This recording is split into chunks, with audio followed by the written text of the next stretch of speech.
Hi all, it's 11 October 2021 today. I'm going to touch on Huya, Douyu, Bilibili, the review of gaming streaming stocks. Hi, this is just a quick introduction of myself. I monitor financial markets for over 18 years. You can read the rest here in this slide. Appreciate a like if you like this video and do subscribe to my YouTube channel. Here's a quick introduction of Huya and who is competing against Huya.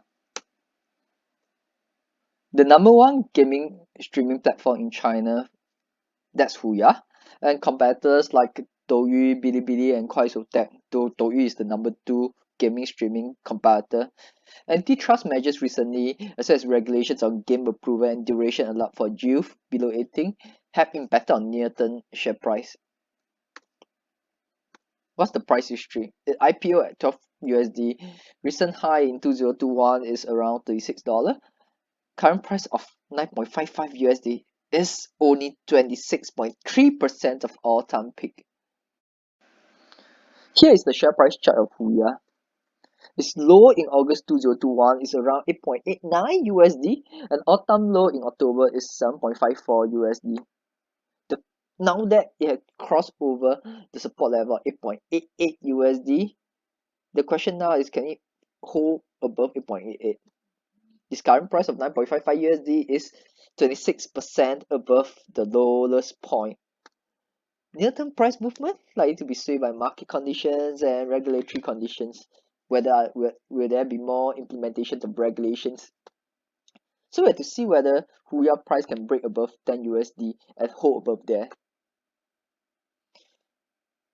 Douyu all-time low is 2.89 USD, and with recent price of 3.49, which is 21% above all-time low, we'll see if these two counters will move hand in hand on the way out, and for Huya to test 14.66, and if it can, then that'd be great.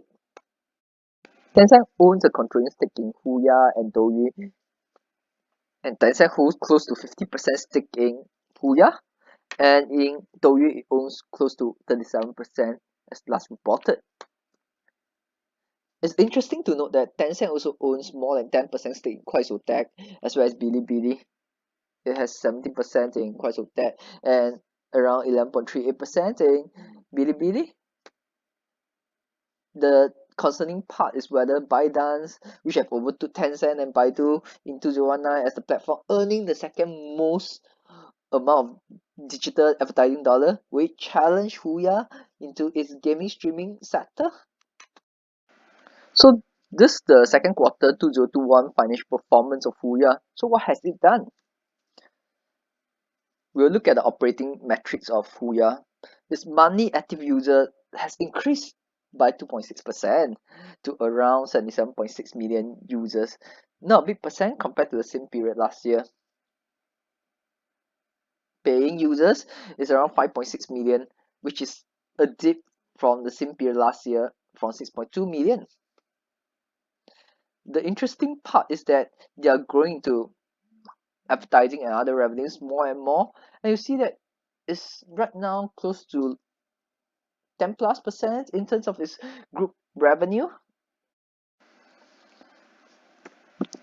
So in terms of monthly active users of Huya, it's 0.35x of Bilibili, and its revenue is 0.67 times of Bilibili. Isn't it incredible? When you see the market cap of Huya is less than 10% of Bilibili, which is right now at a market cap of $27.3 billion. Not forgetting that Huya is the number one gaming streaming player in China. Of course, the product range of Huya is less than that of Bilibili, whereas Bilibili covers short videos as well and dramas, movie, which Huya is really doing right now. The question right now is it due to slower growth at Huya that people and investors are showing concern? So what other factors lead to a price fall? Is it a series of regulations on the gaming sector that lead to a price fall? And will there be more regulations in October 2021? First, The antitrust measures announced in July 2021, where merger of Huya and Douyu were blocked.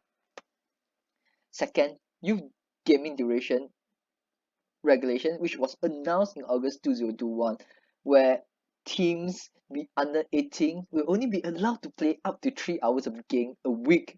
This significantly impacted on Huya, Bilibili, as well as Douyu share price, as well as Tencent and other tech stocks. So three, get approvals in September 2021 in terms of the regulations.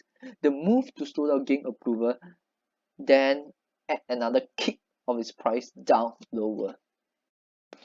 Here is the 3 month chart where I show the relative pricing performance of Huya, Douyu, and Bilibili. You see that Tencent, like what I mentioned earlier, has an interest in all these companies, whereas Huya, as compared to Douyu, is already actively trying to increase their advertising revenue, not uncommon for tech stocks in China and in fact all over the world. On the 3 months basis, Huya is down around 37%, whereas Douyu is down around 30%. Closely mapping, right? Isn't it? Do you see it? For Bilibili, it's relatively stronger at being only down 34%. Here is the 6 month chart of Huya, Bilibili, and Douyu in terms of relative price performance. Question now is, can we return to a 3 months period back in history where Huya is around 17.65 to 17.8 US dollar? At that pricing, Huya is only 4.2 billion market cap. At that price, at that market cap, Huya is still only 15.3% of Bilibili's current market cap, which is around 27.3 billion. Isn't too much to ask, isn't it? Of course, we'll look at analyst price target, which is 8.8 USD to 23 USD. So 17.8 is somewhere in between. Of course, average analyst price is around 13.8 USD. The key question to ask then is the risk of Huya growing slower and slower. Is it a relevant risk?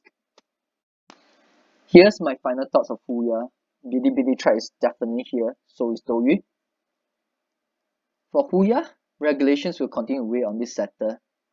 Beside Huya, Douyu, and Bilibili, Kuaishoutai may be affected as well, but because of Kuaishoutai being so much bigger and in terms of the product range so much wider, it's less affected. So you see that its price strength is still stronger compared to Huya and Bilibili and Douyu. Will ByteDance IPO in Hong Kong revive the pricing excitement in this particular sector? Streaming, short videos? That I really do not know, but we shall watch it. Though I have already positioned in Kuaishoutai as well as Huya, we shall see. Price. Near-term price support is at 8.8 USD. Near-term resistance at 10 USD. A stronger resistance at around 11.5 USD. If it can cross 11.5 USD strongly, there's a chance for it to retest 14.6 to 14.8 USD. We shall see. As always, this should not be construed as any investment or trading advice. Thank you.